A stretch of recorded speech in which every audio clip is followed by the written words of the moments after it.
अस्सलाम वालेकुम। उम्मीद करता हूँ कि आप सब खैरियत से होंगे। आप देख रहे हैं मेरा यूट्यूब चैनल शान अली क्लिनिक डीजी खां।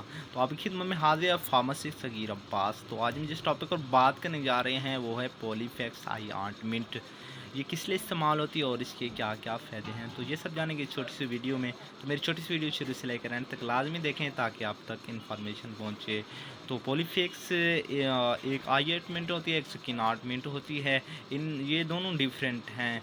तो कभी भी मतलब गलती से भी पॉलीफैक्स स्किन ऑइंटमेंट आँखों में ना डालें, इससे रिएक्शन हो सकता है, आँखें ख़राब हो सकती हैं।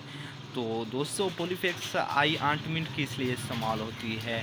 पॉलीफैक्स आई ऑइंटमेंट आँखों से पानी आता है, बहुत ज़्यादा पानी आता है, एलर्जी हो जाती है या आँखों में बहुत ज़्यादा जलन रहती है, तो पॉलीफैक्स का इस्तेमाल करें। दिन में 2-3 मरतबा इस्तेमाल करें।